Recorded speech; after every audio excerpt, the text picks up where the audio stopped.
Bismillah. Assalamualaikum warahmatullahi wabarakatuh.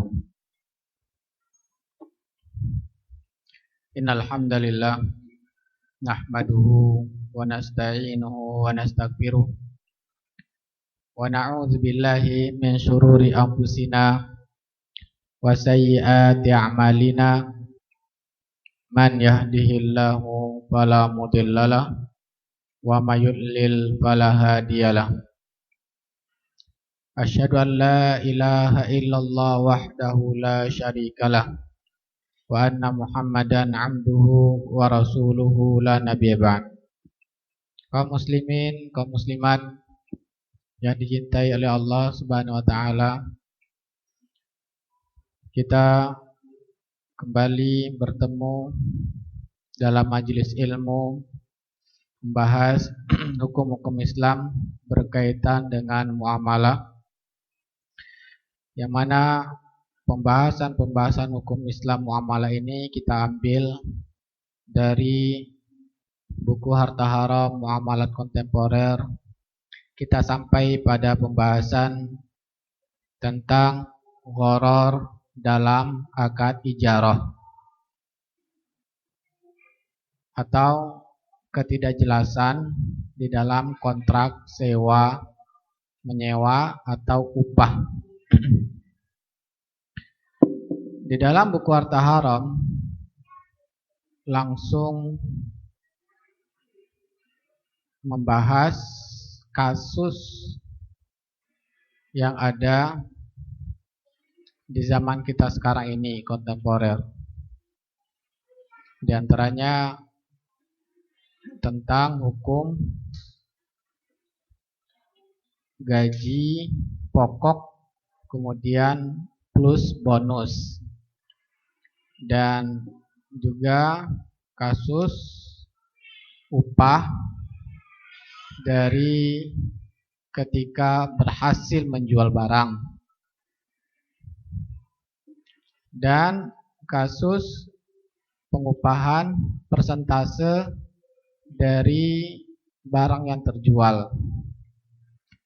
Jadi karena di dalam buku Harta Haram ini lebih banyak atau lebih memfokuskan kepada bentuk-bentuk yang terjadi dalam masalah kontemporer. Oleh karena itu, sebelum kita membahas permasalahan-permasalahan yang disebutkan di dalam buku Harta Haram Muamalat Kontemporer, perlu kita mengetahui dahulu hukum-hukum tentang sewa menyewa di dalam fikih Islami. Bagaimana pengertian dari sewa menyewa tersebut menurut para ulama mazhab.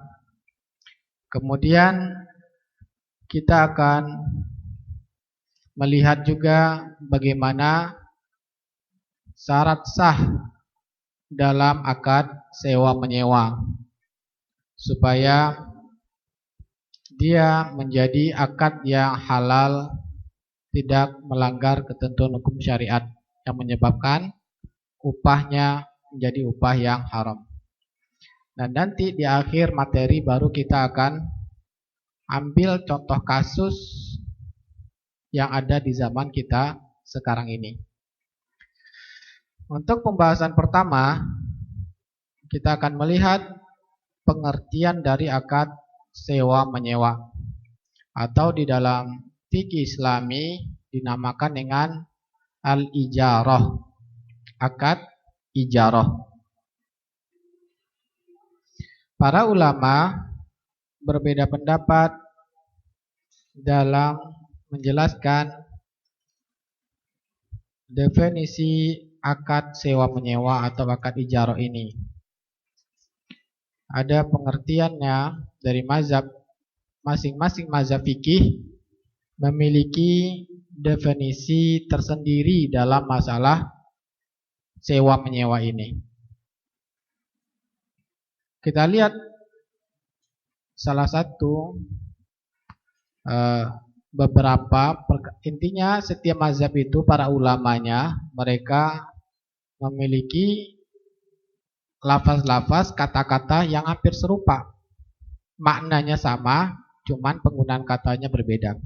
Kita ambil contoh perkataan ulama dalam ulama mazhab, diantaranya yaitu perkataan dalam mazhab Hanafiyah. Ini saya hanya menjelaskan ya, insya Allah nanti akan kita ambil pengertian yang lebih komplit dari pengumpulan dari perkataan-perkataan ulama mazhab ini. Jadi tidak perlu dicatat dalam masalah perkataan ulama mazhab karena nanti akan kita simpulkan. Dalam mazhab Hanafiyah, akad sewa itu diantaranya pengertian dari Abdul Ghani Al-Ghanimi Ad-Dimashqi, yang mana beliau menjelaskan makna ijarah, bai'u manfaatin ma'lumatin bi'iwadin ma'lumin. Menjual atau menukar manfaat yang diketahui atau manfaat yang jelas, yang mana ditukar dengan iwad maklum, imbalan yang juga harus jelas. Ila muddatin ma'lumatin, sampai waktu yang jelas tertentu.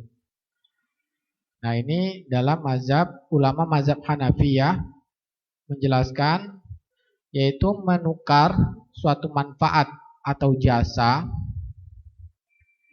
baik itu manfaat dari suatu barang maupun jasa dari seseorang, yang mana manfaat ini jelas bisa dimanfaatkan, jasanya juga jelas bisa dimanfaatkan, ditukar dengan imbalan yang harus jelas juga.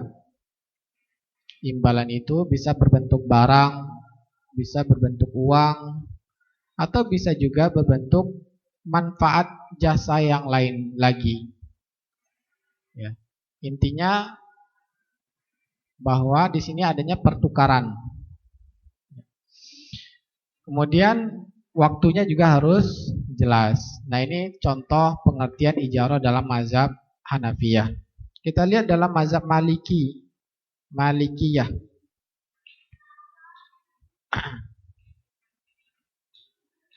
Adapun dalam mazhab Malikiyah,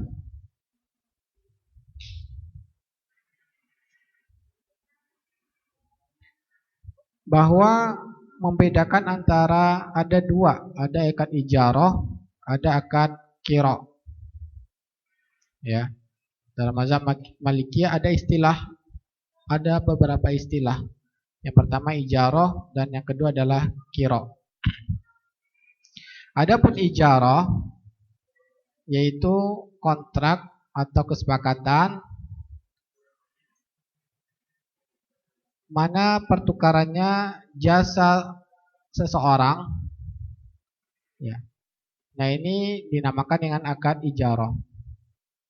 Misalkan ya, pekerjaan seseorang ditukar dengan imbalan. Nah, ini yang dinamakan ijarah. Adapun yang kedua qira, yaitu kontrak manfaat barang ditukar dengan imbalan tertentu. Jadi dalam mazhab Maliki, ulama Malikiyah, mereka ada dua nama membedakan antara jasa dari orang dengan manfaat dari suatu barang. Jadi mazhab Hanafi dan Maliki intinya sama, ya, yaitu mazhab Hanafi ijarah itu masuk dari ke dalamnya itu adalah membeli jasa seseorang, pekerjaan seseorang, atau membeli manfaat satu barang. Hanya membedakan dalam masalah nama. Nah, begitu juga dalam mazhab Syafi'i. Kita dalam negara mayoritas umat muslim lebih kenal dengan mazhab Syafi'i, ulama-ulama Syafi'i.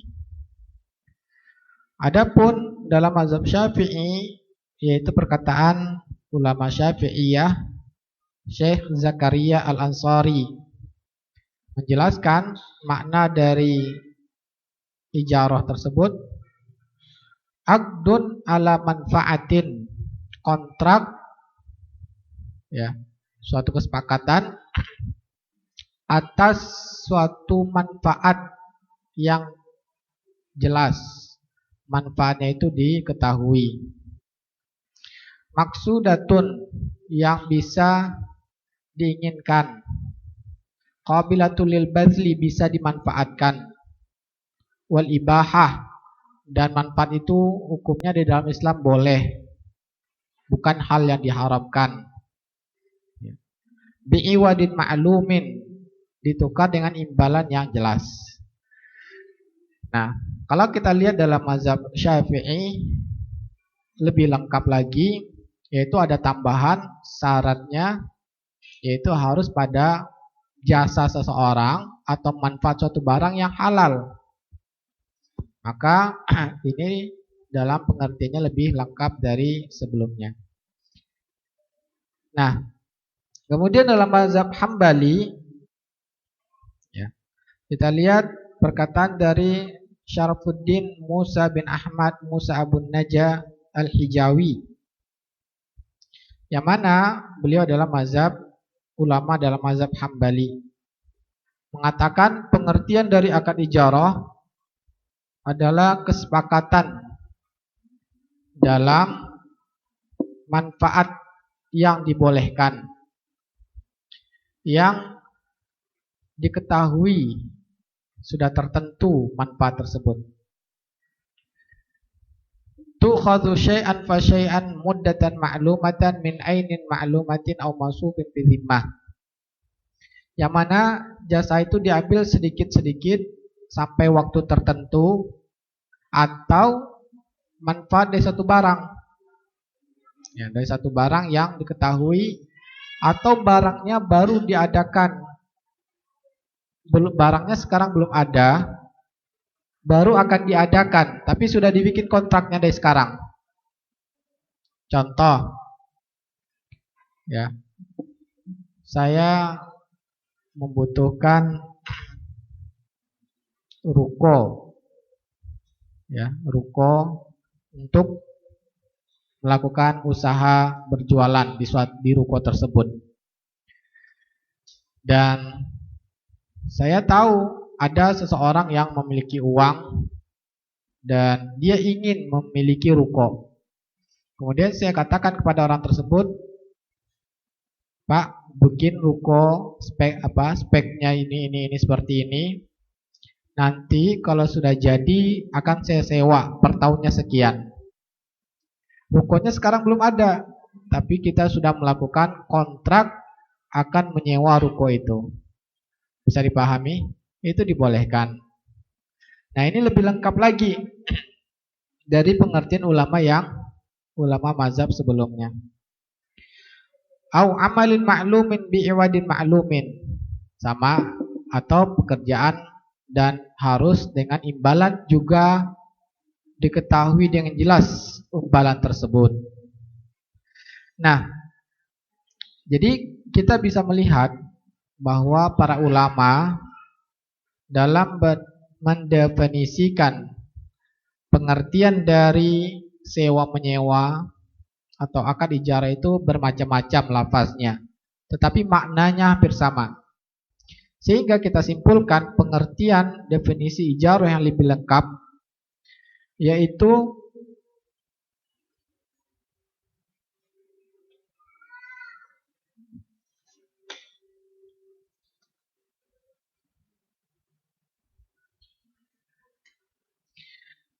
pengertian lebih lengkap, aqdun ala manfaatin mubahatin ma'lumatin, kesepakatan atau kontrak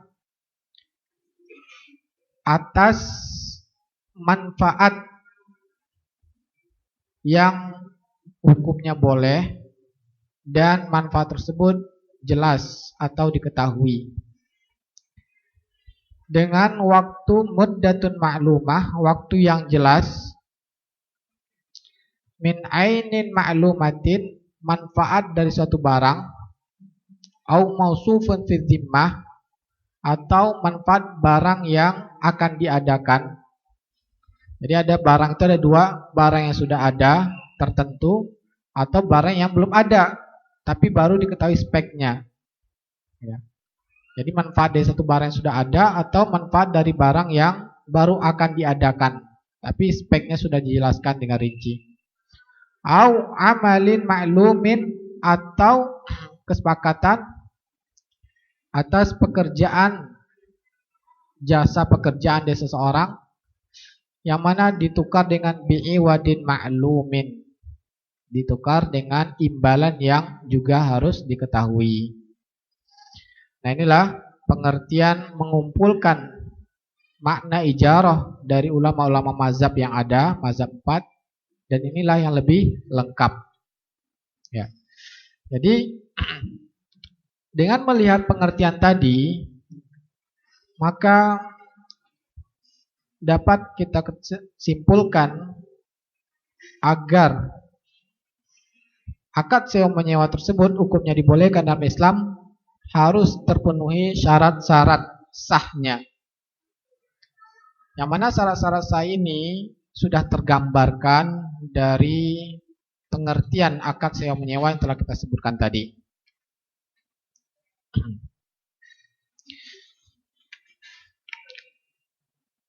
Sebelum kita menjelaskan syarat sah akad sewa menyewa, banyak dalil Quran dan hadis yang menjelaskan disyariatkannya akad sewa menyewa, baik dari dalil Quran, sunnah Rasulullah SAW, ijma' para ulama maupun dalil akal.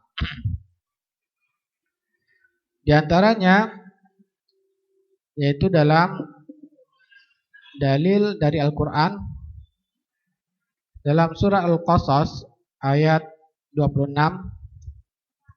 Allah berfirman, qalat ihdahuma ya abati istajirhu inna khaira man istajarta al-qawiyul amin.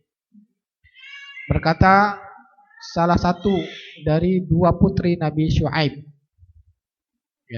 ya abati, wahai bapakku, istajirhu, mintalah jasa laki-laki ini, yaitu Nabi Musa, jadikan dia orang upahan, kita upah dia. Inna khaira man istajartal qawiyul amin, sesungguhnya orang yang paling baik untuk dijadikan karyawan atau orang yang akan kita jadikan sebagai pekerja yang kita butuhkan jasanya adalah orang yang kuat dan bisa dipercaya. Kuat di sini maksudnya kuat dari segi ilmu maupun juga kuat dari segi fisik. Ya. Dan al-amin adalah orang yang dipercaya. Nah, inilah dua kriteria yang dijelaskan oleh Ta'ala yang digambarkan oleh putri Nabi Syuaib. Jadi kalau kita ingin mencari karyawan, orang yang kita jadikan untuk bekerja bersama kita, pilihlah orang yang kuat, yaitu yang kuat pengetahuannya, keimanannya kepada Allah, mengerti hukum-hukum Islam berkaitan dengan pekerjaan yang dia kerjakan, dan fisiknya juga yang kuat. Ya. Kemudian yang paling penting juga adalah, yang tidak kalah pentingnya adalah orang yang bisa dipercaya, karena akad pekerja ini adalah diantara bentuk akad kepercayaan, yang mana orang yang kita minta bekerja dengan kita jadikan orang yang kita percayakan untuk melakukan sesuatu pada harta kita. Ya. Contohnya untuk menjaga rumah kita. Nah, maka orang tersebut harus orang yang kita percayai untuk menjaga harta kita, atau pekerjaan-pekerjaan yang lainnya. Nah, ini salah satu dalil tentang dianjurkannya dalam syariat Islam akad jual beli jasa. Adapun sangat banyak dalil Quran yang lainnya, kita cukupkan yang tadi sudah mewakili dari dalil-dalil yang lainnya. Adapun dari hadis Nabi Shallallahu Alaihi Wasallam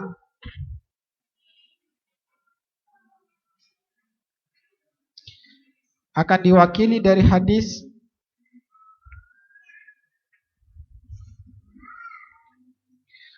yang diriwayatkan dari sahabat Abi Sa'id Al-Khudri dan juga dari sahabat Abu Hurairah, yang mana keduanya berkata, man istajir ajiran falyu'allimhu ajrahu.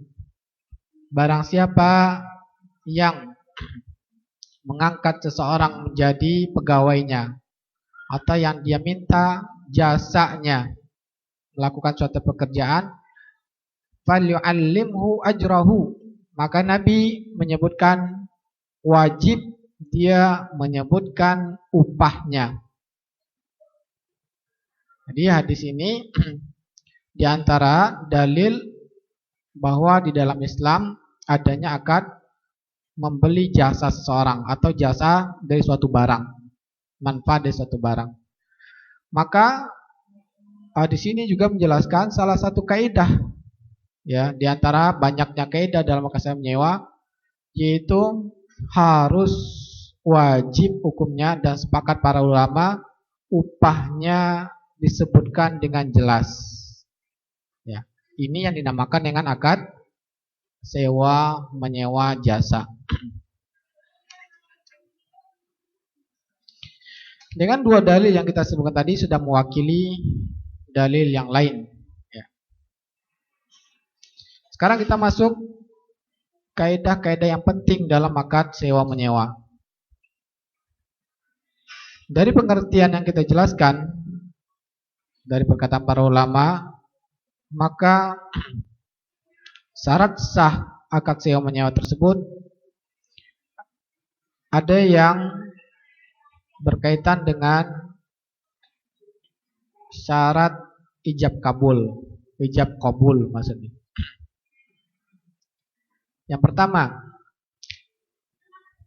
bahwa akad sewa itu baru sah jika menggunakan lafaz atau ungkapan yang menunjukkan bahwa sedang melakukan kontrak jual beli jasa atau jual beli manfaat di suatu barang. Jadi memang harus ada jelas, lafaznya jelas.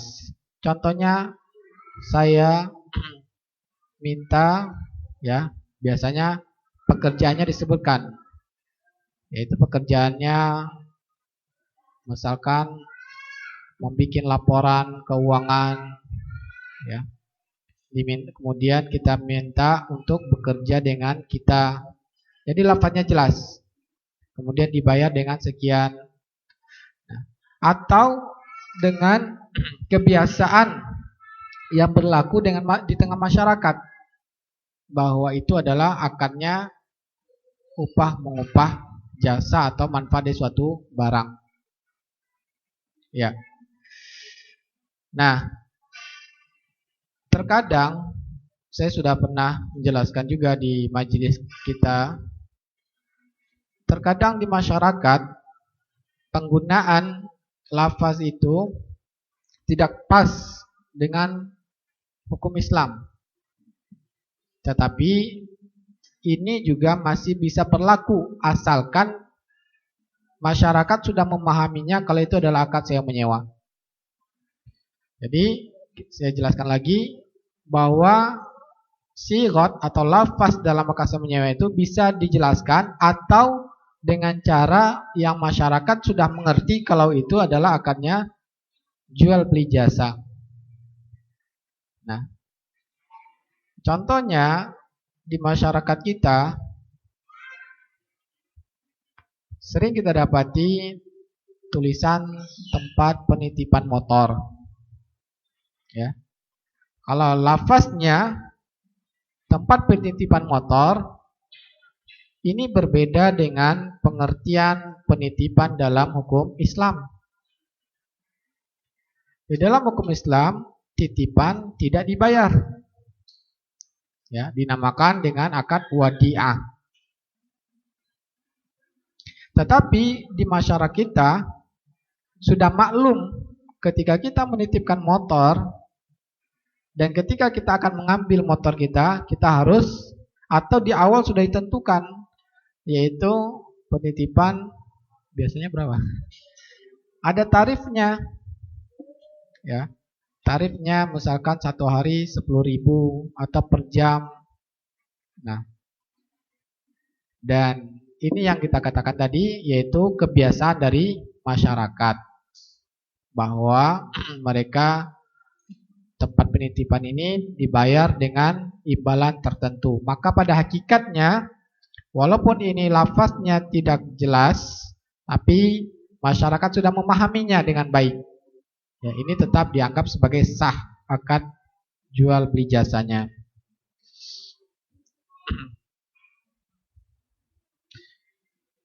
Kemudian syarat berikutnya dalam sigot atau lafaz kontrak jual beli jasa harus satu majelis, ya, harus satu majelis. Nah, ini juga yang disebutkan para ulama dalam syarat sah sigot dalam akad tukar menukar. Satu majelis maksudnya apa?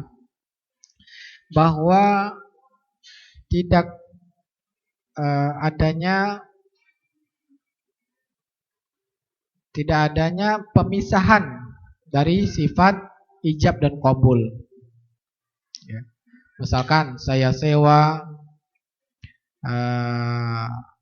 rumah ini, nah kemudian diam, ya, diam, kemudian ngobrol yang lain lagi, ya, kemudian baru nanti disambung lagi, harganya sekian. Nah, ini sampai begitu rincinya para ulama menjelaskan bagaimana cara membuat kontrak, ya, yaitu harus tidak boleh terputus. Harus satu kesatuan dari awal sampai akhir harus selesai. Tidak boleh diputus dengan urusan yang lain, pembicaraan yang lain. Sampai begitu rincinya para ulama menjelaskan. Dikhawatirkan apa? Ketika tidak satu majelis, dikhawatirkan tidak paham. Allah Ta'ala tidak dikhawatirkan tidak paham konsekuensi dari masing-masing para pihak. Ya. Menunjukkan bahwa begitu telitinya para ulama sampai begitu rinci menjelaskan syarat sah dalam melakukan kontrak. Ya. Nah, itu syarat kedua, yaitu majelisnya harus satu kesatuan. Ya, tidak boleh adanya pemutus.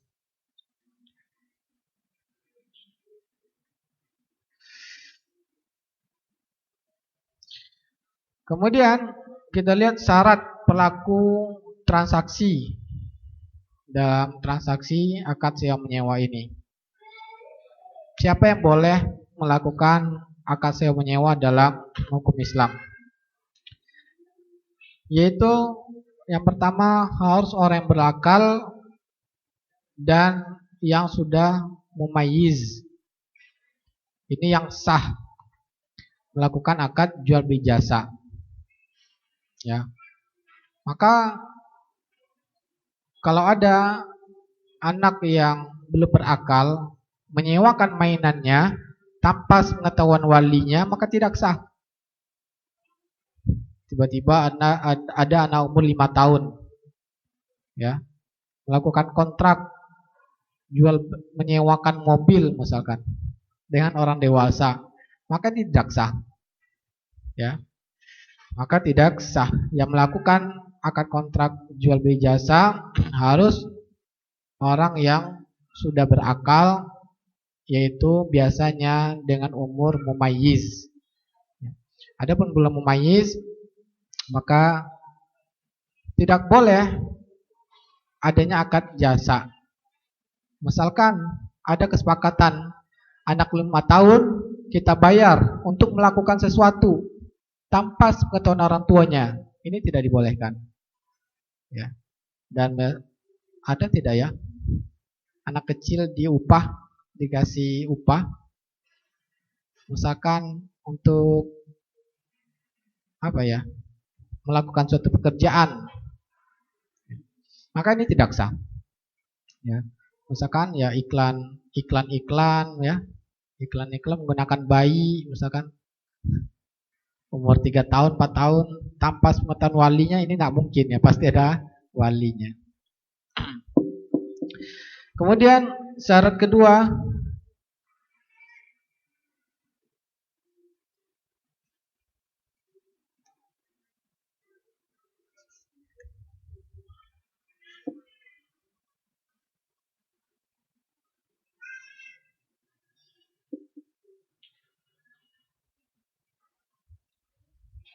kalau tadi syarat yang disepakati para ulama, ya.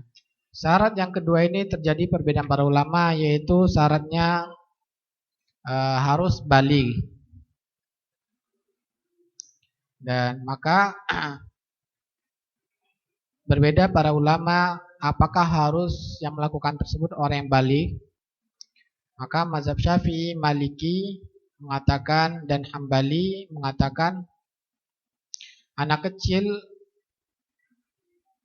itu tidak sah yang belum baligh. Ya. Adapun mazhab Hanafi mengatakan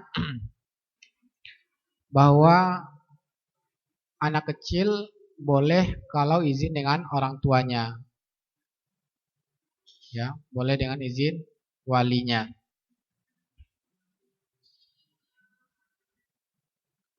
Oh, berarti saya terbalik tadi yang menjelaskan ya. Yang mana di awal syaratnya adalah akal mumayyiz. Ya. Akal mumayyiz ini terjadi perbedaan para ulama. Yang disepakati para ulama adalah kalau sudah baligh. Saya ulangi lagi.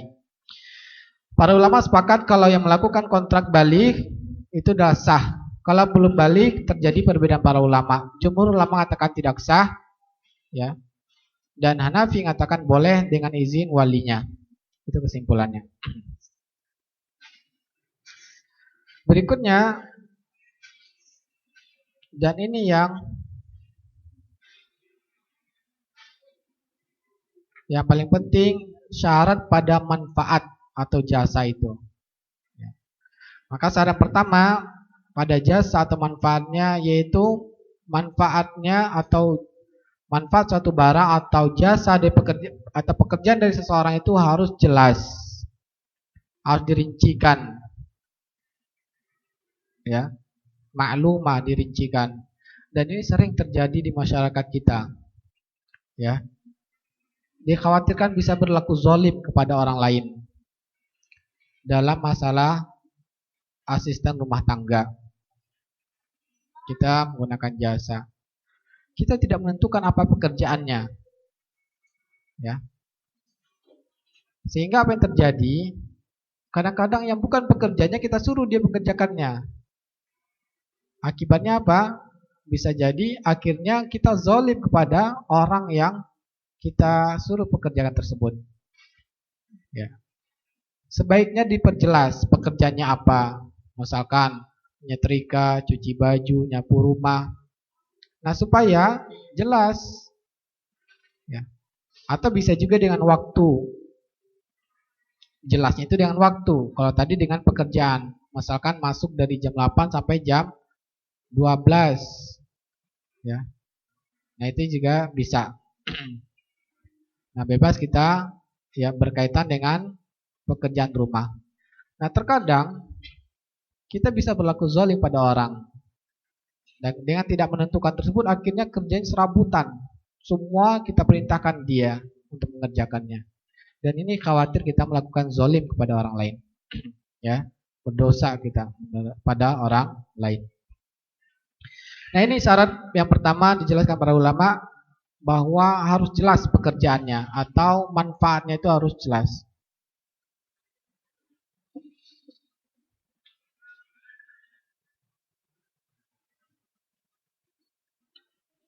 Kemudian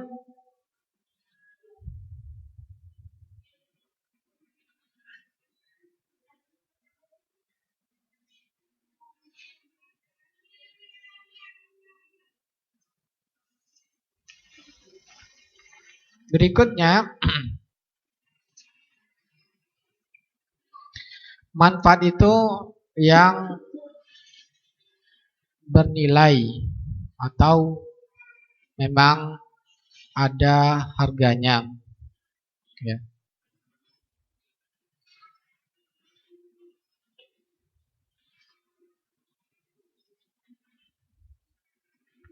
Maka tidak sah, termasuk yang haram hukumnya, kita menyuruh seseorang untuk mengerjakan pekerjaan yang tidak ada nilainya di dalam Islam, yang sia-sia.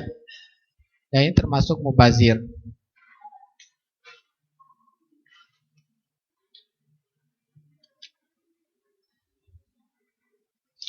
Itu sepakatan para ulama, cuman dalam kasus akan berbeda apakah ini bernilai atau tidak pekerjaannya, ya.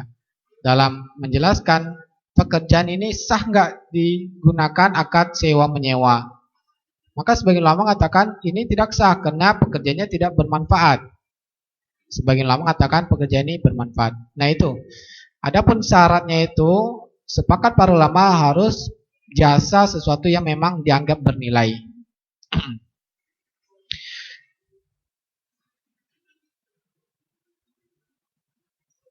Memang dibutuhkan jasa tersebut. Syarat yang berikutnya pada manfaat, bahwa manfaat tersebut hukumnya dibolehkan di dalam Islam, ya, maka tidak sah kalau akad sewa menyewa pada pekerjaan-pekerjaan yang diharamkan.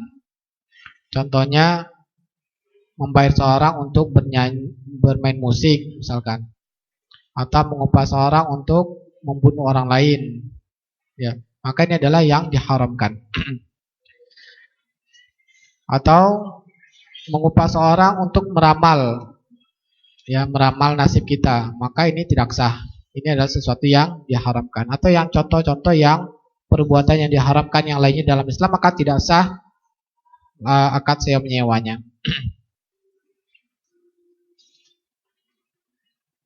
Nah, kemudian dalam penggunaan, kalau bentuk barang tersebut tidak rusak ketika dimanfaatkan.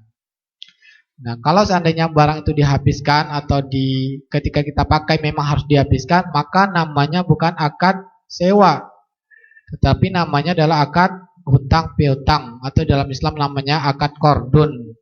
Berbeda lagi hukumnya, ya.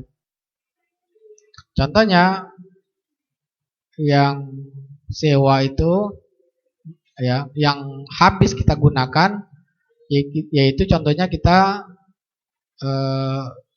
seperti uang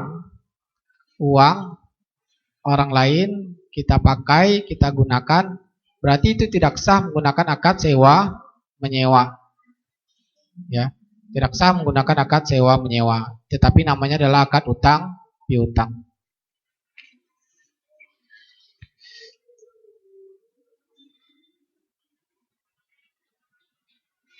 Kemudian syarat yang terakhir, bahwa jasa tersebut bukan kewajiban dari orang yang melakukan pekerjaan tersebut.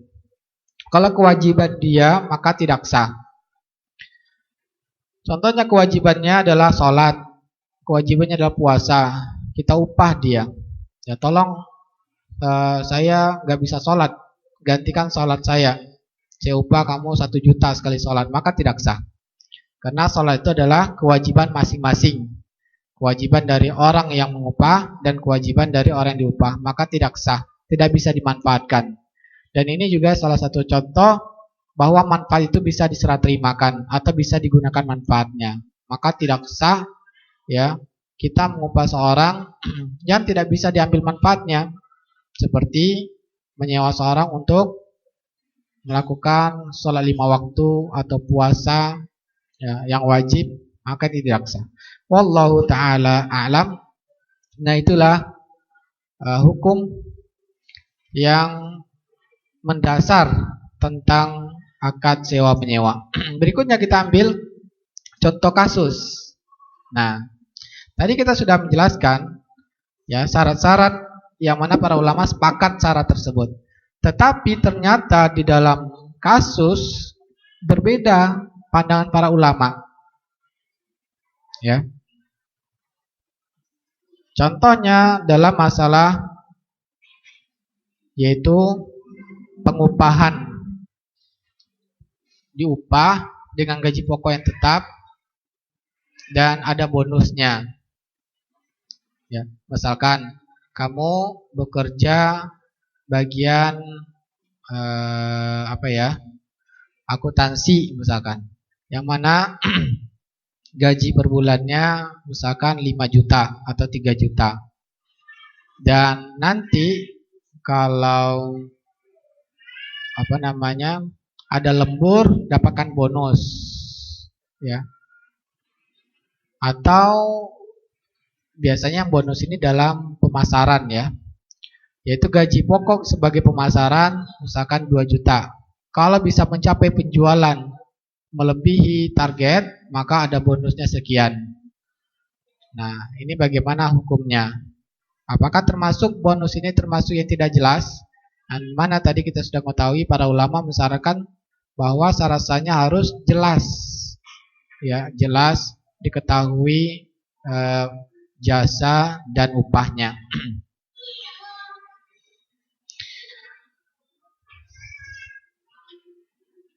Nah, dalam masalah ini gaji pokoknya jelas, bonusnya tidak jelas, maka ternyata para ulama masih sepakat hukumnya dibolehkan. Kenapa? Karena ketidakjelasan pada bonus ini hanya sebagai akad pengikut, bukan akad pokok.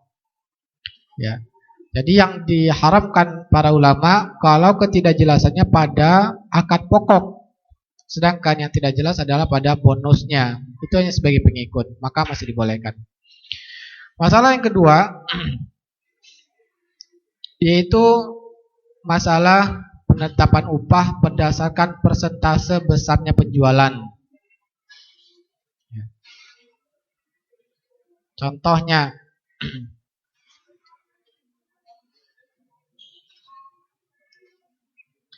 jual barang ini dengan harga sekian dan jika terjual engkau mendapatkan upah sekian persen dari harga barang. Ya. Misalnya kita katakan rumah saya ini jual dengan harga 500 juta. Kalau terjual nanti kamu akan mendapatkan 5%. Nah, ya, mendapatkan 5%. Nah, apakah ini dibolehkan atau tidak? Maka terjadi perbedaan para ulama. Karena ya 5% ini bisa mendapatkan 5% tersebut dan bisa juga tidak mendapatkannya. Ada orang yang sudah berusaha membuat iklan, kemudian juga sudah berusaha menawarkan kepada orang-orang, ternyata tidak terjual dan dia tidak mendapatkan apa-apa dari pekerjaannya. Bisa dipahami? Nah, apakah ini dibolehkan atau tidak? Yang mana tadi kita sudah tahu bahwa para ulama seluruhnya sepakat bahwa upah itu harus jelas. Nah, maka ternyata dalam kasus ini ada perbedaan para ulama. Pendapat yang pertama mengatakan ini tidak boleh. Ini adalah mazhab Hanafi dan Syafi'i. Jadi mazhab Syafi'i dan Hanafi mengatakan, yaitu diantaranya mazhab Syafi'i, Imam Nawawi mengatakan diantara bentuk akad yang tidak sah, seorang pemilik barang mensyaratkan kepada wakilnya, jual barang ini harga sekian, jika terjual untukmu 10%. Ya. Maka akad mewakilkan untuk menjualkan barang ini tidak sah. Sedangkan akad jual beli antara wakil dengan pihak ketiga sah. Dan wakil berhak mendapatkan upah dari pemilik barang sejumlah upah standar. Nah ini.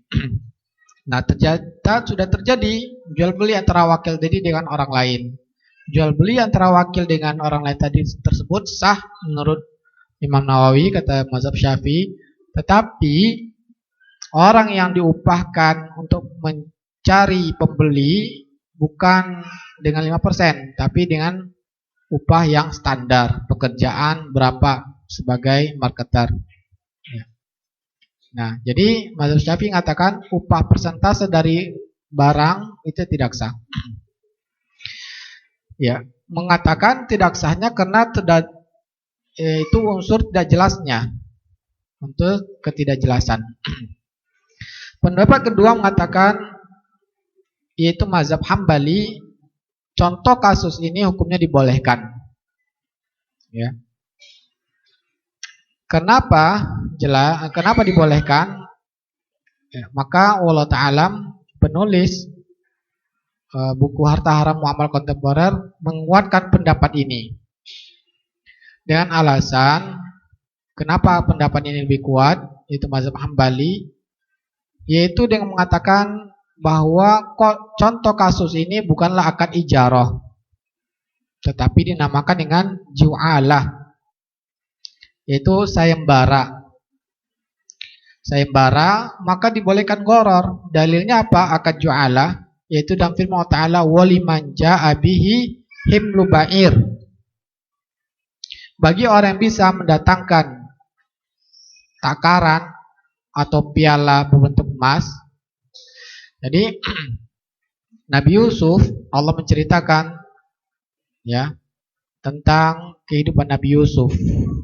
Ketika Nabi Yusuf melihat saudaranya, ya, saudara-saudaranya datang ke Mesir, akhirnya Nabi Yusuf membuat cara supaya saudaranya agar tetap bersama dia, dengan memerintahkan taruh di barang saudara saya ini, yaitu alat untuk menakar gandum atau sesuatu piala berbentuk emas milik raja atau milik dari Nabi Yusuf. Ini tipu muslihat supaya saudaranya ini nanti ditangkap dan tetap bersama Nabi Yusuf. Kemudian fa'adzana muadzinun, diperintahkanlah seorang mengumumkan bahwa telah hilang alat untuk menakar gandum. Siapa yang bisa menemukannya, waliman ja'a bihi himlu ba'ir. Siapa yang bisa menemukannya maka diberi upah, yaitu apa? Himlu ba'ir, makanan pokok seberat unta, bawaan unta, beban unta. Nah, inilah dalil jelakan para ulama akad ju'alah, sayembara. Nah, ini juga contohnya dalam kasus siapa yang bisa mencari mobil saya, nanti akan saya kasih upahnya 5 juta kalau berhasil menemukan mobil saya di mana berada. Nah, ini gharar. Kenapa gharar? Ada orang yang sudah berusaha mencari kemana-kemana, akhirnya dia tidak mendapatkan hasil dan dia tidak mendapatkan upah. Dan ini dibolehkan. Ya. Sehingga waliman jabi mlubair, ada orang sudah berusaha mencari tadi, ya, tapi dia tidak mendapat barang tersebut dan hukumnya ternyata dibolehkan dalam Islam. Maka Allah Ta'ala jadi dalam kasus ini, ya, maka yang lebih dikuatkan oleh penulis yaitu Dr. Ustaz Irwandi memilih pendapat yang membolehkan karena ini bukan ijarah, tapi akannya adalah ju'alah, sayembara. Allah Ta'ala alam. Nah, contoh kasus yang lain, yaitu dalam kasus mengelola harta kita. Contohnya, kita memiliki mobil. Akhirnya, karena kita tidak ada waktu untuk menggunakan mobil ini sebagai alat transportasi umum, kita minta orang lain untuk menjadi drivernya atau yang mengendarainya. Akhirnya kita bikin kesepakatan dengan driver tersebut, hasil dari mobil ini dikeluarkan biaya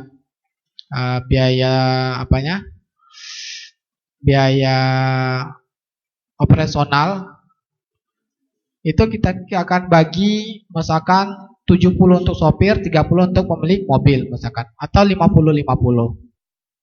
Ya. Bisa dipahami? Nah, ini terjadi perbedaan para ulama. Tetapi para ulama sepakat kalau seandainya akadnya ijarah.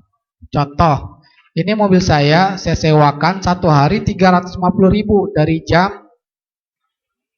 8 pagi sampai 12 malam terakhir. Ya, maka saya sewakan 350.000. Maka dia gunakan mencari penumpang, dan dia hanya kewajiban membayar 350.000. Hasilnya seluruhnya milik dia. Dan ini sepakat para ulama hukumnya boleh. Tetapi untuk membagi hasil, untuk kasus bagi hasil dari hasil bersih mobil tersebut, maka para ulama berbeda pendapat. Nah, maka sama dengan kasus tadi, mazhab Abu Hanifah dan Syafi'i mengatakan bentuk kasus ini tidak sah. Kenapa? Karena ketidakjelasan upah dari orang yang kita suruh kerja. Ya, tidak jelas berapa dia akan mendapatkan upahnya. Dia sudah bekerja dari jam sekian, jam 8 sampai jam 12 malam misalkan, atau jam 8 sampai jam 5 sore. Ternyata hanya mendapatkan 2 penumpang. Ya. Hanya mendapatkan 2 penumpang. Misalkan hanya menghasilkan 100.000. Ternyata untuk operasional saja sudah habis dan dia tidak mendapatkan apa-apa. Atau bisa jadi lebih, jadi tidak jelas. Sehingga mayoritas ulama mengatakan bentuk seperti ini tidak sah. Ya, tidak boleh hukumnya. Tetapi mazhab Hambali ya mengatakan boleh. Ini dibolehkan. Cuman mazhab Hambali mengatakan dianalogikan dengan mudharabah.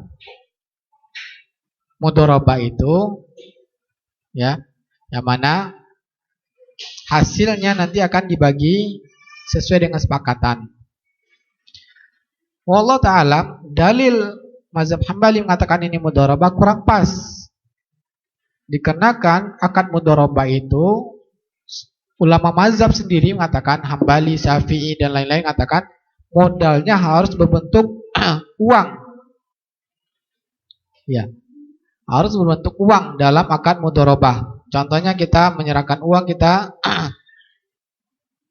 100 juta, silahkan ya. Silahkan beli mobil dan nanti kelola, hasilnya nanti kita bagi hasil kalau ada keuntungan. Kalau rugi uang saya berkurang. Nah, ini yang mudharabah. Yaitu uang yang diserahkan. Tetapi sekarang kita yang membeli barang sendiri. Kita yang membeli mobil. Sudah beli mobil, baru kita serahkan pada orang untuk mengelolanya. Hasilnya bagi 2. Nah, ini berbeda, bukan mudharabah. Ya. Paham maksud saya? Ada juga sering kasus, misalkan kita membeli gerobaknya, menyediakan makanannya, kemudian kita upah kepada orang lain, silakan dagangkan makanan ini, hasilnya kita bagi 2 misalkan. Ya. Maka wallahu ta'ala, penulis Ustaz Wardi memilih hukumnya untuk kasus ini dibolehkan. Tetapi dalilnya akad yang tepat dalam kasus ini yaitu namanya akad musaqah. Musaqah itu artinya apa? Dalil musaqah yaitu ketika Rasulullah SAW menaklukkan Khaybar. Khaybar itu letaknya sebelah utara kota Madinah, lebih kurang 150 km. Jauh di masa itu. Kalau sekarang dengan mobil 150 km bisa berapa jam? Lebih kurang 2 jam ya. Lebih kurang 2 jam. Tapi kalau pakai unta itu bisa 1 hari. Nah, setelah ditaklukkan Khaybar oleh Nabi dan para sahabat, otomatis pohon kurma tersebut milik kaum muslimin. Karena mereka menguasai Khaybar, otomatis pohon kurma, tanah di sana milik kaum muslimin. Maka Yahudi Khaybar meminta kepada Rasulullah SAW ya, agar mereka yang mengelola kebun tersebut. Kalau sudah ada pohonnya, maka mereka yang akan menyirami, memupuk, hasilnya bagi dua. Kalau bentuknya tanah, ditanamin, nanti hasil dari tanah tersebut dibagi dua juga antara mereka dengan kaum muslimin. Nah, Rasulullah SAW, padahal Khaybar ini mereka sudah mencoba membunuh Nabi SAW. Karena Khaybar ini sebetulnya tidak ada urusan dengan kaum muslimin. Tetapi ketika perang Khandaq, mereka ikut bergabung dengan kufar Quraisy dan orang-orang Yahudi di sekitar kota Madinah. Mereka bersatu untuk membunuh kaum muslimin. Ketika itulah ya menjadi musuh yang harus ditaklukkan oleh Rasulullah SAW. Kalau dibiarkan nanti mereka bisa menjadi berbahaya. Ya. Nah, padahal mereka sudah mencoba membunuh kaum muslimin, tetapi ketika itu mereka meminta pada Nabi untuk mengelola. Diizinkan oleh Rasulullah SAW. Lihat, agama Islam adalah agama yang maslahat. Karena Nabi memikirkan, kalau seandainya tidak diterima penawaran mereka ini, harta ini akan sia-sia. Kaum muslimin juga tidak bisa mengurusnya karena jauh dari kota Madinah. Mereka harus pulang ke kota Madinah. Ya, para sahabat yang lain tidak setuju. Kenapa? Karena mereka ini, Yahudi ini, dulu mereka mau coba membunuh. Ya, harusnya mereka diusir saja. Ya. Tetapi Nabi melakukan perdamaian, dan tetapi Nabi mengatakan setelah itu, karena memang kita butuh. Nanti kalau kita sudah tidak butuh, kita usir mereka, kata Nabi. Dan Umar bin Khattab, di masa Umar bin Khattab, seluruh orang Yahudi diusir dari Jazirah Arab karena kaum muslimin sudah menguasai dan tidak perlu dengan mereka. Nah, inti dari kisah ini bahwa ya, Nabi memberikan pohon kurma untuk dikelola dan hasilnya bagi dua. Ini namakan dengan musaqah. Jadi kita memberikan harta kita pada orang lain, hasilnya kita bagi dua. Ini lebih tepat namanya kontraknya dalam musaqah. Nah, intinya ya, dari penjelasan awal sampai akhir materi kita, bahwa hukum Islam itu bukan pada nama, tetapi hukum Islam adalah pada hakikat prakteknya. Maka oleh karena itu kita harus tahu dulu pengertian demi pengertian serta konsekuensi hukum dari masing-masing kontrak, sehingga tidak berlawanan. Yang mana musaqah dengan ijarah dengan qardun itu berbeda-beda konsekuensinya. Ya. Sehingga wajib dalam Islam kita harus melaksanakan kontrak itu sesuai dengan konsekuensi masing-masing. Kalau sewa menyewa, berarti kita harus menjelaskan upahnya berapa, jelas pekerjanya berapa. Kalau bukan itu, berarti dia bukan akad sewa menyewa. Bisa jadi dimasukkan pada kontrak akad yang lain. Wallahu ta'ala alam. Dan untuk lebih jelas dalam masalah tema ini atau masalah-masalah lainnya bisa kita diskusi dan tanya jawab. Dipersilakan.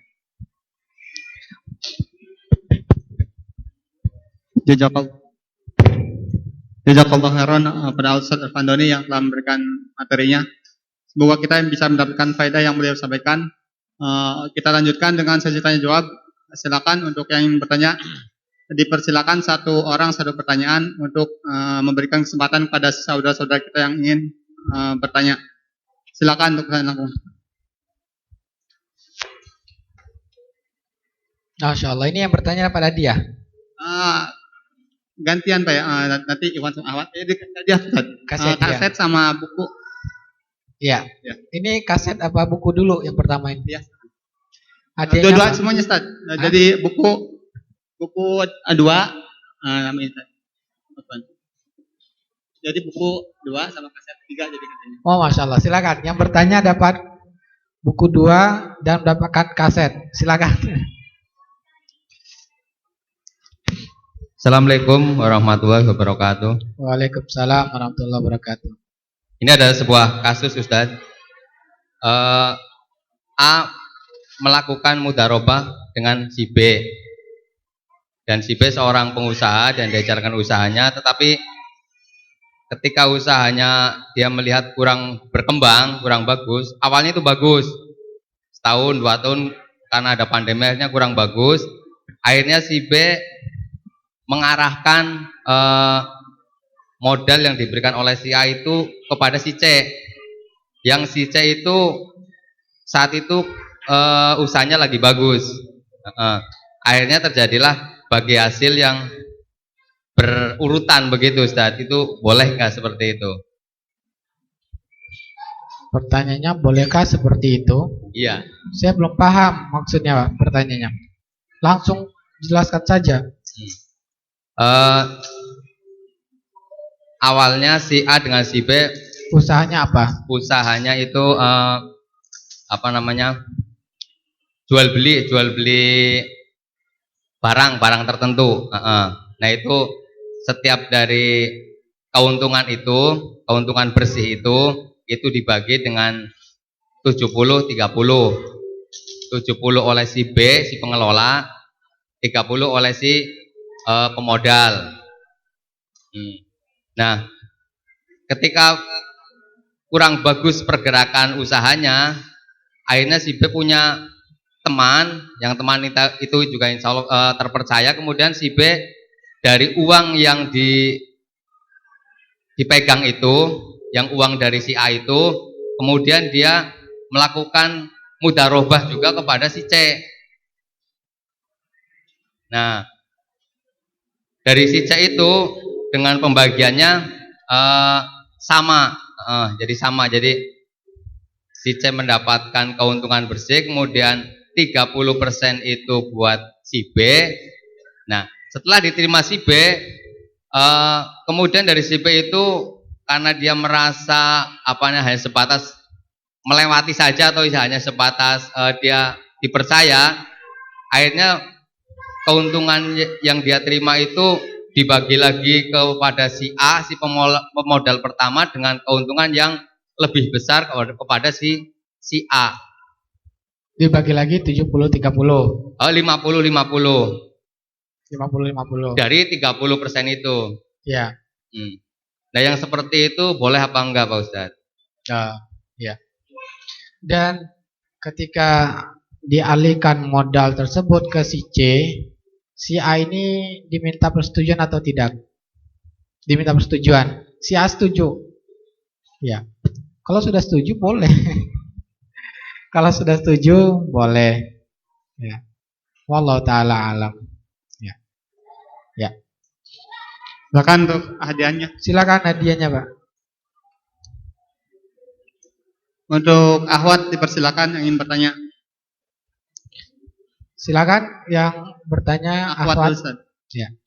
Judul bukunya Fikih Ringkas Puasa Ramadan, 8 Nasihat Berharga Meraih Hidup Bahagia, dan kompilasi kajian memula Ustadz Dr. Erwandi Tarmizi. Ya, silakan akhwat bertanya. Bismillah. Assalamualaikum warahmatullahi wabarakatuh. Waalaikumsalam warahmatullahi Saya mau wabarakatuh. tanya Pak Ustadz, tapi di luar tema ya. Iya, silakan Ibu. Kebetulan teman saya bekerja di penginapan. Di Penginapan syariah. Penginapan. Ya.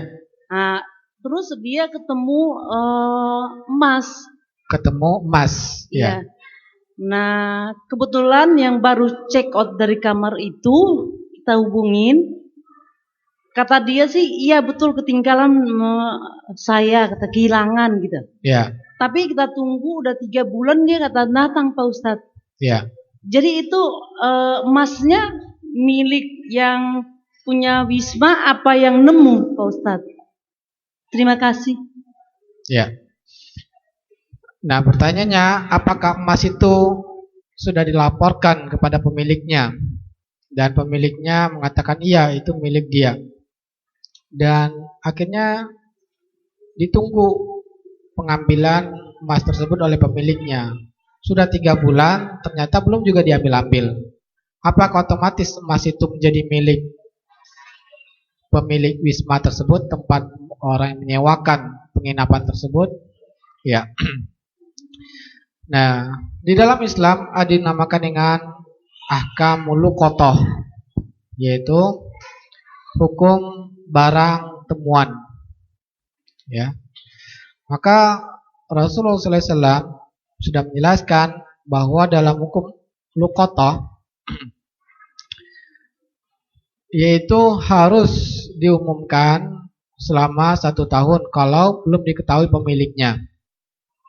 Kita tidak mengetahui pemiliknya, maka wajib diumumkan di tempat-tempat yang diperkirakan orang-orang akan yang mencari tersebut akan menemukan barangnya. Nah, sekarang bisa di tempat-tempat umum diumumkan selama 1 tahun. Ketika sudah diumumkan 1 tahun belum ada ditemukan pemiliknya, maka para ulama mengatakan boleh untuk dimanfaatkan menggunakan barang tersebut, tetapi jika pemiliknya nanti datang mengambil barangnya harus wajib dikembalikan. Ya. Nah, ini hukum dalam masalah menemukan barang yang milik kaum muslimin. Menunjukkan bahwa dalam Islam harta orang lain itu betul-betul bernilai sesuatu yang berharga, haram untuk digunakan tanpa keridhaan pemiliknya. Nah, adapun kasus ini sudah diketahui pemiliknya, ya, sudah diketahui pemiliknya, tidak perlu lagi mencari, diumumkan selama 1 tahun. Maka otomatis walaupun sudah lewat dari 3 bulan, tetap emas itu milik orang tersebut, ya. Bahkan sudah lewat sampai kapanpun, emas itu milik orang yang pemiliknya tadi, karena sudah diketahui. Seharusnya yang dilakukan bahwa seorang muslim ketika menemukan harta muslim yang lain, saudaranya, dia harus berusaha mengembalikannya. Ya, tidak boleh dimiliki, tidak boleh dimanfaatkan, haram hukumnya.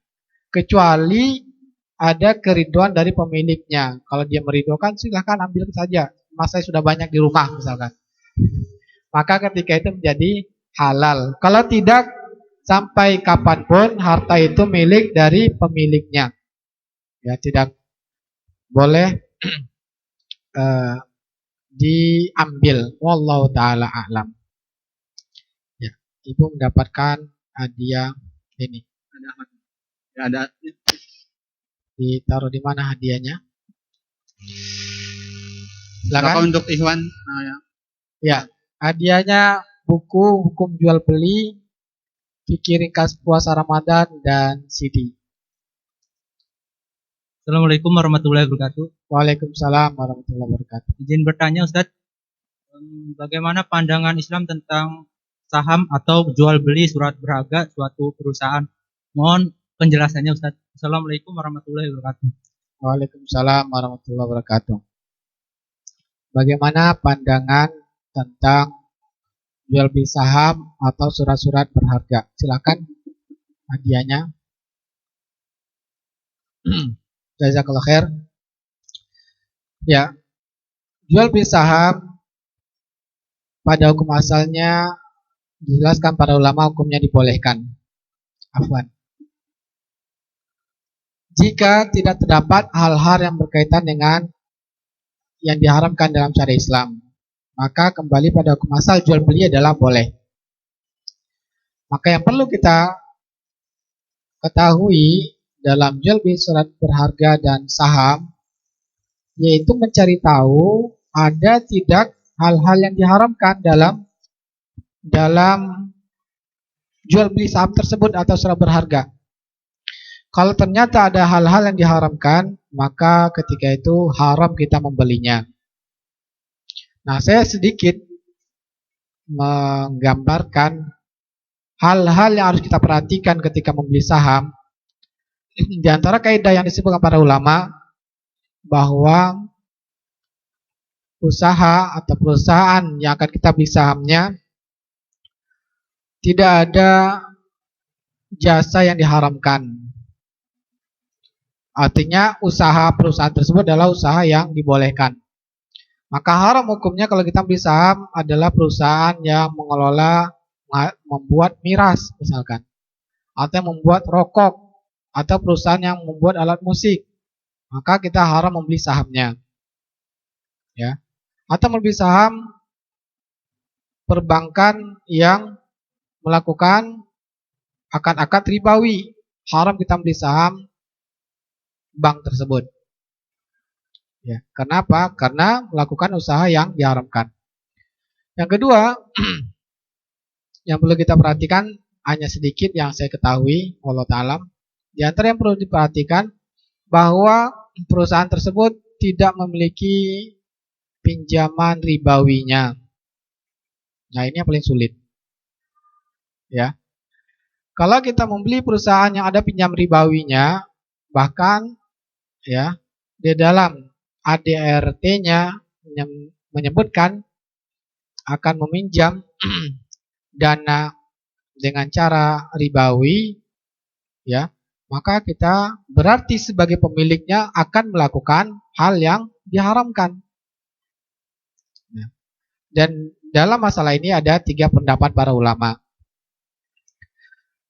DSN MUI mengatakan membolehkan membeli perusahaan yang pinjamannya, total pinjamannya itu tidak lebih dari 50%. Kalau kurang dari 50% pinjam ribawinya, maka hukumnya dibolehkan.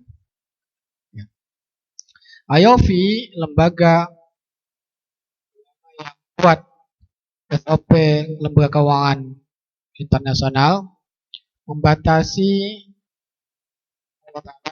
ya tidak salah, kurang dari 40% ya total pinjamannya. Majma' Fikih mengatakan walaupun sekecil apapun pinjamannya tidak boleh. Nah, inilah 3 pendapat para ulama. Maka Allah Ta'ala, ya, pendapat Majma' Fikih lebih kuat. Kenapa kita membolehkan melakukan membeli saham yang ada pinjaman 50%, sedangkan riba yang kecil-kecil kita haramkan? Ya, paham maksud saya?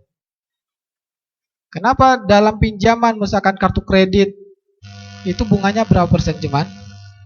Paling ya maksimal 3%. Ya, bunganya diharamkan.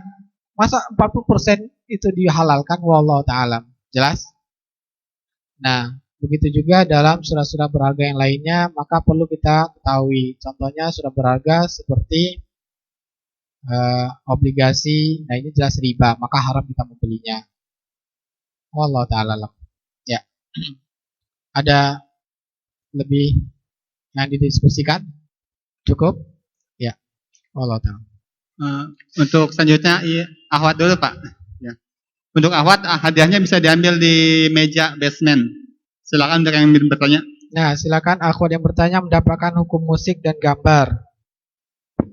Kemudian fikih ringkas puasa dan rekapitulasi kajian muamalah. Silakan.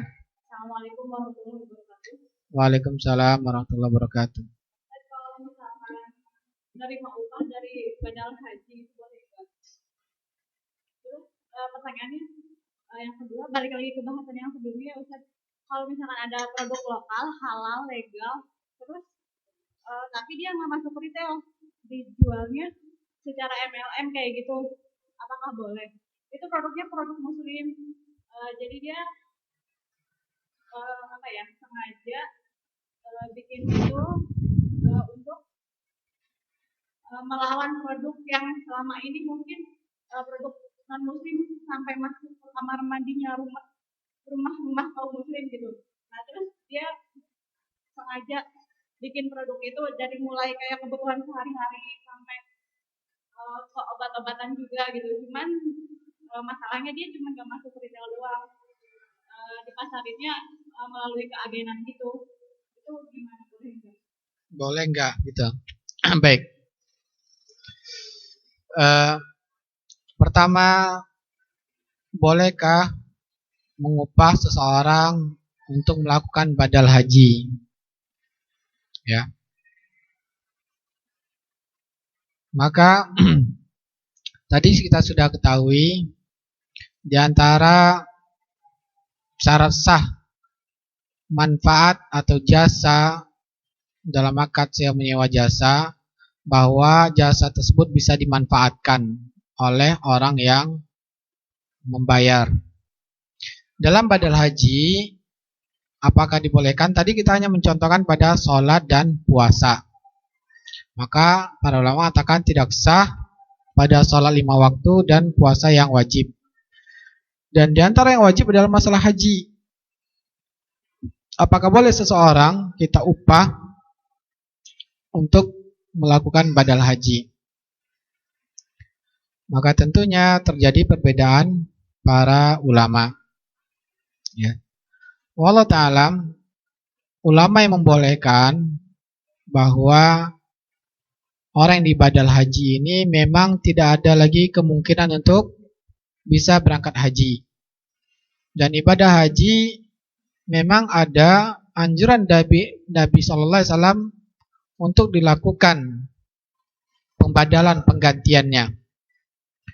Yaitu hadis seorang sahabiat bertanya pada Nabi Sallallahu Alaihi Wasallam bahwa orang tuanya sudah meninggal. Apakah wajib? Apakah dia harus mengganti haji orang tuanya? Maka Nabi Sallallahu Alaihi Wasallam menjawab, apakah ketika orang tuamu memiliki hutang kepada manusia kamu mau membayarnya? Maka dia mengatakan iya. Maka Rasul mengatakan fadainullahi ahaqqu an tuaddi.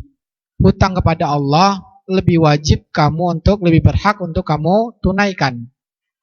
Menunjukkan bahwa orang tuanya ini dulu sudah terkena wajib haji. Dan qadarullah sampai meninggal belum melaksanakan kewajibannya tersebut.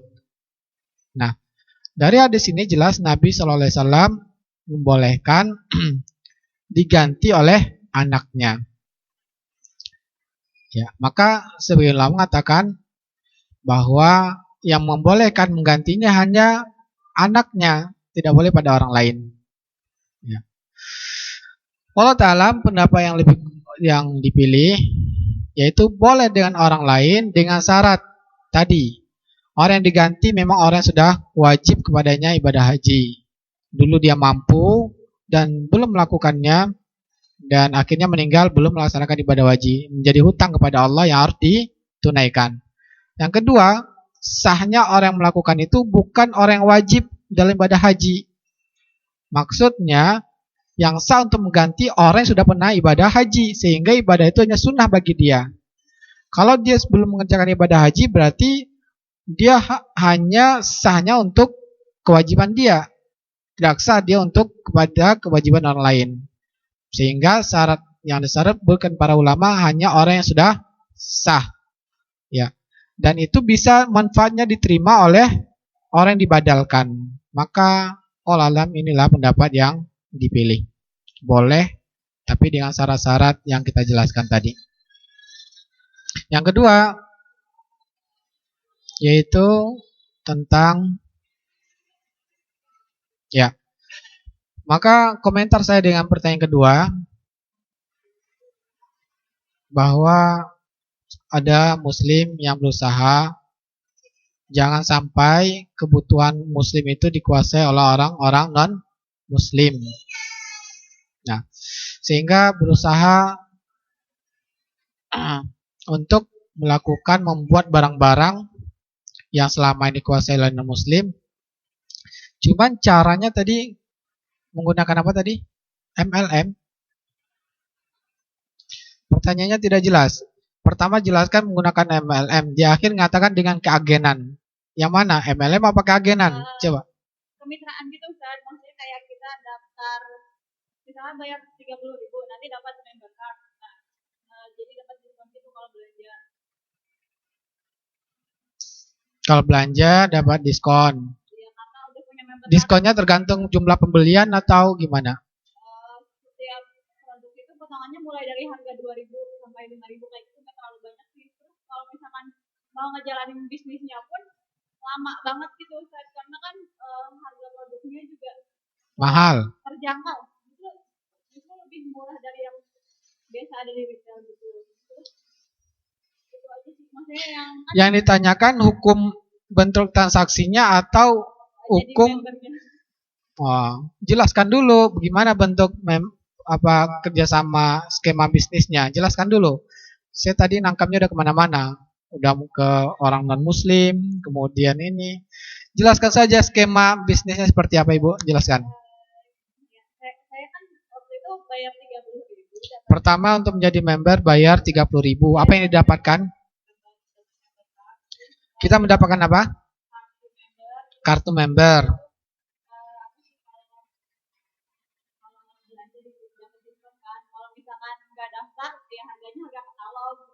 Kalau kita tidak member, harganya harga apa? Harga katalog. Misalkan harga katalog 100.000. Kalau bayar 30.000 sekali saja jadi 80.000 gitu. Seumur hidup. Iya, seumur hidup. Nah, terus Selama saling belanja. Terus ya itu maksudnya boleh nggak sih gitu kita jadi member di situ karena ceritanya sih mau dukung kan apa sih itu produk muslim gitu. ceritanya apa? Mau dukung. Kan Apa? itu mau ngedukung itu kan produk muslim gitu. Iya. Terus kan herbal juga halal. Terus produk lokal kayak gitu. Cuman masalahnya dia tuh nggak ada di retail aja sih. Dibeli Masalahnya apa? nggak ada di retail, nggak ada di minimarket gitu. Jadi dibelinya di bisnis centernya dia aja. Oh, dalam dengan member 30.000 ini dapatkan tanyakan kenapa ada bayar 30.000? Ya.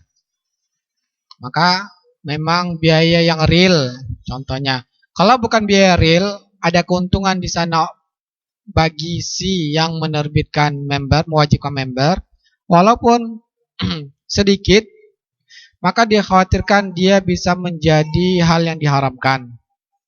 Ya. Bisa menjadi untung rugi, jadi gharar. Ya, tetapi kalau memang 30.000 tersebut biaya membuat kartu, ya, kemudian biaya orang yang membuat kartu tersebut real 30.000 dibutuhkan, jadi tidak mengambil keuntungan, maka ya wallahu ta'ala itu boleh.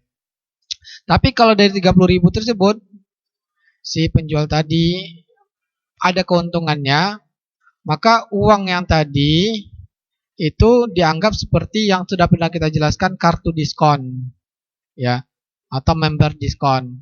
Maka dia menjadi diharamkan oleh para ulama karena uang yang tadi menjadi untung rugi. Bisa jadi si pembeli untung bisa menjadi rugi walaupun sedikit, ya. Kenapa? Kalau misalkan dia sudah member ternyata di setelah itu tidak belanja lagi, ya. Maka dia rugi uang sedikit. Tapi biasanya kalau sudah ada itu dia akan belanja sebanyaknya, maka rugi yang si penjual. Maka wallahu ta'ala untuk supaya dibolehkan betul-betul 30.000 tersebut tidak ada untung ruginya, artinya memang biaya real dalam membuat kartu tersebut atau administrasi yang betul-betul real. Kalau demikian maka boleh. Hukum asal muamalah adalah boleh, ya. Hanya itu saja yang bisa saya beri komentar. Wallahu ta'ala.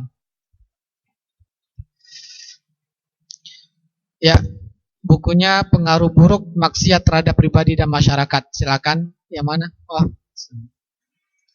Assalamualaikum warahmatullahi wabarakatuh. Waalaikumsalam warahmatullahi wabarakatuh. Mungkin rada di luar tema, Ustaz. Saya pernah dengar untuk tips atau imbalan bagi pekerja setelah melakukan suatu pekerjaan di luar gajinya itu adalah khianat atau gulul. Nah, yang saya tanyakan, apakah ketika kita servis motor di bengkel terus kita ngasih tips ke pekerja itu, apakah itu termasuk gulul juga atau enggak? Yang pertama itu. Yang kedua, saya bekerja sebagai penjaga proyek di suatu perusahaan. Nah, ketika setelah selesai melakukan pekerjaan biasanya vendor suka nanyain atau memberikan imbalan. Walaupun kita udah menolak, tapi dari vendor tersebut, Pak, ini kita sudah anggarkan di anggaran perusahaan mereka. Itu apakah itu termasuk gulul juga atau bagaimana? Terima kasih, Ustaz. Assalamualaikum warahmatullahi wabarakatuh. Waalaikumsalam warahmatullahi wabarakatuh. Ya, bagus pertanyaannya. Dan Pak, diambil hadiahnya, Pak. Hadiahnya silakan. Apakah termasuk kasus ini yaitu harta gulul yang dilarang oleh Nabi SAW? Yang mana Nabi SAW mengatakan barang siapa yang sudah kami upah dari pekerjaannya, maka kami beri rezeki, hanya itulah yang berhak bagi dirinya. Artinya sudah dicukupkan kehidupannya, rumah tangganya, kebutuhan dirinya, dan keluarganya sudah dicukupkan. Maka siapa yang mengambil lebih dari itu, maka dia termasuk ghulul, ya, harta yang diharamkan. Nanti dia akan memikulnya di hari kiamat. Nah, apakah kasus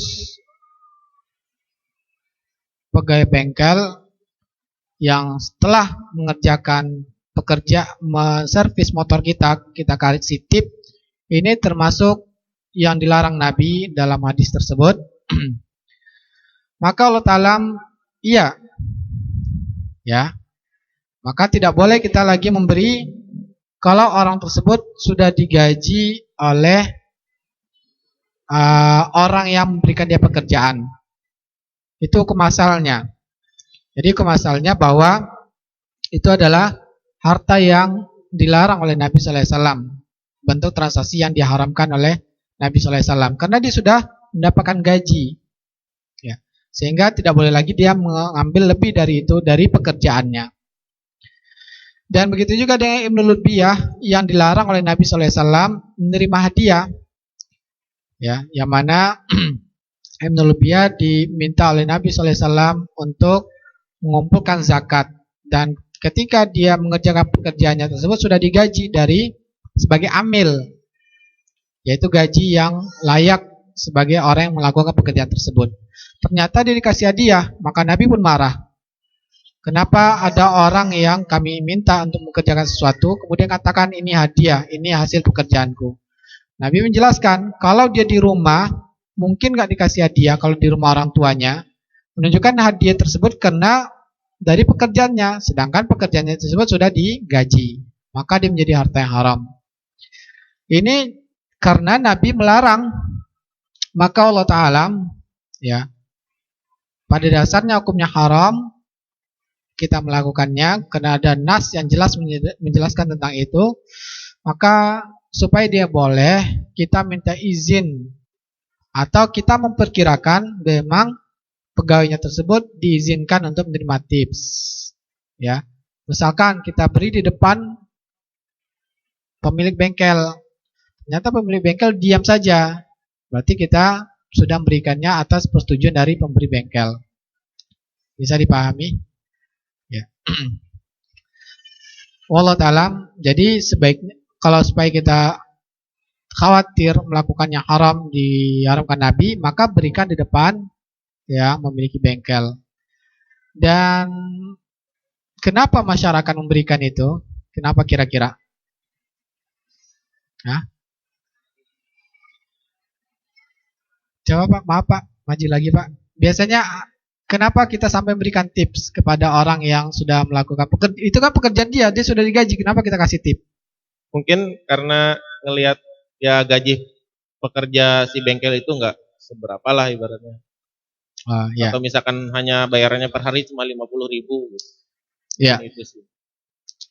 Nah, ini salah satu alasannya kenapa kita memberikan tips, ya. Kita tahu misalkan orang yang melakukan pencucian mobil, kita tahu ternyata dia mendapatkan upah dari mencuci mobil itu misalkan hanya totalnya 30.000, untuk dia palingan 10.000 atau 8.000, ya kan? Sisanya untuk biaya operasional dan sebagian untuk pemilik tempat cucian. Jadi kita tahu. Nah, ternyata ya kita ingin, wah kasihan, dia hanya mendapatkan sekian. Akhirnya kita tambahkan. Maka solusinya pada dasarnya itu haram kita lakukan. Ya, karena dia itulah kesepakatan yang disetujui bekerja di tempat tersebut, maka haram dia menerima lebih dari itu. Ya, pada dasarnya haram. Dan kalau kita merasa kasihan, betul-betullah dia sebaiknya kita berikan, itu dilihat oleh tempat yang melakukan cucian tersebut, supaya dia menjadi ridho orang yang bekerjaan, dia membolehkannya. Biasanya kalau memang begitu, mereka menyediakan tips supaya adil, ya. Tempat tipsnya ditaruh di sana sehingga nanti mereka bagi. Kadang-kadang kan kalau begitu tidak adil. Tidak adil, ada yang mendapatkan tips, ada yang tidak. Ya, sehingga kita memang harus memberikannya dalam sepengetahuan orang. Begitu juga pertanyaan kedua. Supaya halal bagi kita, maka kita harus memberitahu kepada orang yang pemilik dari tempat kita bekerja atau wakilnya. Ya, pemilik itu tentu pemilik yang memiliki sahamnya atau direkturnya sebagai wakil dari pemilik. Atau direktur juga sudah memiliki wakilnya lagi, dia itu atasan kita misalkan. Kita harus beritahu atasan kita supaya dia menjadi harta yang halal. Wallahu ta'ala. Ya. Untuk akhwat dipersilakan. Hadiahnya pengaruh buruk maksiat dan sama yang lainnya sama. Waalaikumsalam warahmatullahi Mohon wabarakatuh. izin bertanya Ustaz. Sekarang ada aplikasi warung cashback Ustaz. Kalau kita jadi mitra warung cashback itu, warung cashback sembako ya Ustaz. Kalau kita jadi mitra, misalkan 10 juta kita jadi mitra, 3,5% dibagi ke mitra, yang 1% keuntungan, yang 2,5% untuk pengembalian modal. Itu hukumnya gimana Ustaz ya? Maaf, ulangi lagi Bu, ada sebuah aplikasi Aplikasi warung cashback, warung cashback. iya berupa sembako. Ketika kita jadi mitra, Maksud misalkan mitranya ini gimana?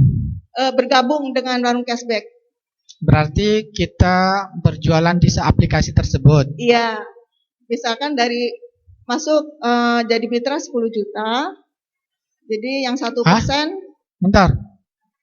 Bergabung 10 juta, ya, apa yang kita dapatkan dari 10 juta itu?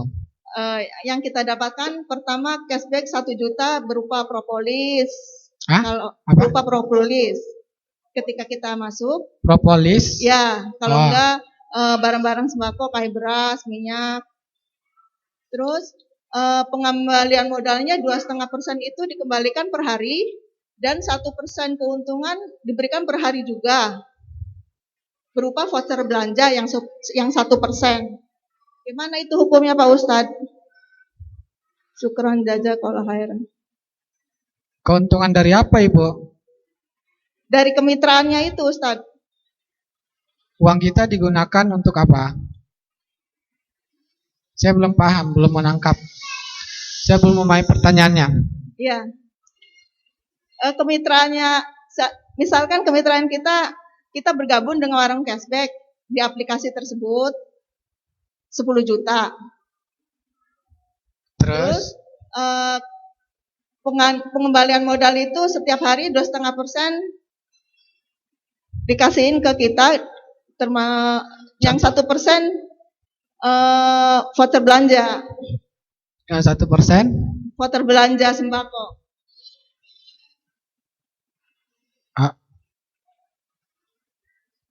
Kayaknya saya belum memahami dengan baik Bu ya. Nanti saya coba nanti pahami ya. Apa namanya? Warung cashback? Iya, ada di aplikasi Ustadz. Ya, nanti ya. saya Allah alam. Iya. Saya lihat dulu Bu ya. Iya, makasih Ustadz. Ya, Jazakallah makasih. khairan Ustadz. Wa iyyaki. Silakan satu pertanyaan.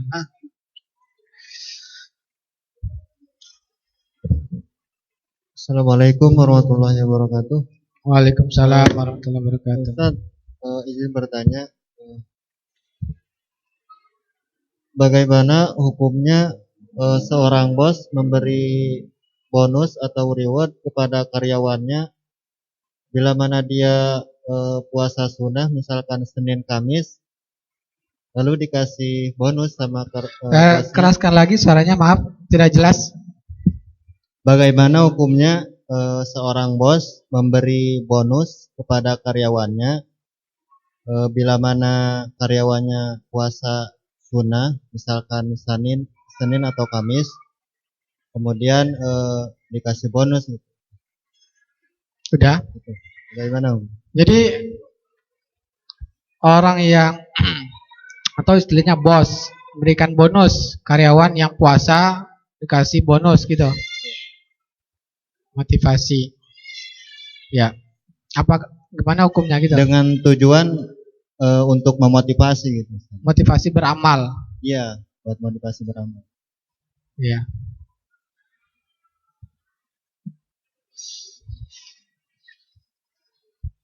Pada hukum asalnya ya mubah. Silakan. Silakan, sudah menadinya. Itu. Jazakallahu khair. Pada dasarnya dalam memberi hadiah, bonus ini adalah hadiah ya. Kita memberikan hadiah pada dasarnya adalah hukum masalah dia adalah boleh, mubah. Tetapi ini hadiahnya bersyarat, yaitu hanya diberikan kepada orang-orang yang mau melakukan pekerjaan tertentu. Di antaranya adalah ibadah puasa.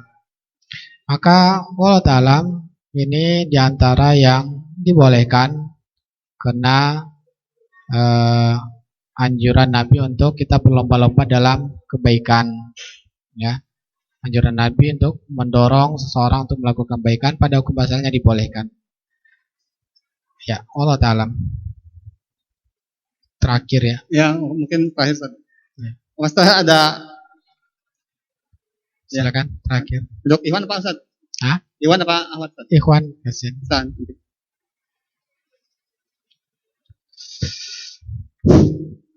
Untuk melanjutkan Iwan yang tadi Ustaz, bolehkah kita memberikan bonus kepada pelanggan yang berhutang pada kita sebagai bentuk terima kasih ketika mereka membayar hutang? Pelanggan yang apa?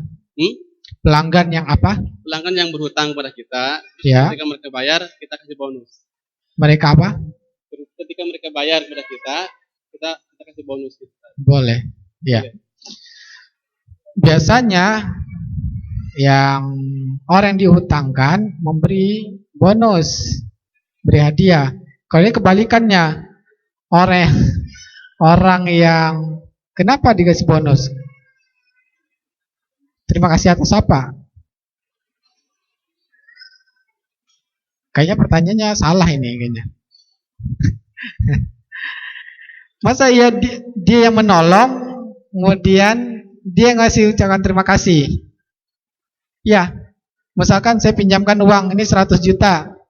Nah, begitu dia bayar 100 juta, ya udah, kamu sudah bayar utang kamu, ini saya kasih bonus. Saya kasih 10 juta karena kamu sudah di mana? Tapi itu kasusnya seperti itu. Ulangi lagi, Pak. Saya kan jualan kopi keliling, Iya. terus ada pelanggan yang berutang. Ketika mereka bayar utang, kita ngasih kopi ke mereka gitu sebagai bonus aja gitu, Ustaz. Karena sudah bayar utangnya. Iya. Oh. Itu dianjurkan, Pak. Bukan boleh lagi, itu berarti beramal soleh, ya. Maka di antara bentuk sedekah itu jarang-jarang yang seperti itu. Nah, itu dianggap sebagai sedekah dan dapatkan pahala sedekah, ya. Allah dalam Silakan Pak untuk hadiahnya. Syukran jazakallahu khair pada Ustaz Irfandoni atas materi dan jawaban-jawaban. Syukran jazakumullah khairan pada jamaah yang telah hadir. Mohon maaf karena keterbatasan waktu, kita akhiri kajian hari ini. Insya Allah kajian akan kita lanjutkan di bulan depan, pekan pertama. Kita tutup kajian hari ini dengan doa kafaratul majelis. Subhanaka Allahumma wa bihamdik asyhadu an la ilaha illa anta astaghfiruka wa atubu ilaik. Assalamualaikum warahmatullahi wabarakatuh. Waalaikumsalam warahmatullahi wabarakatuh.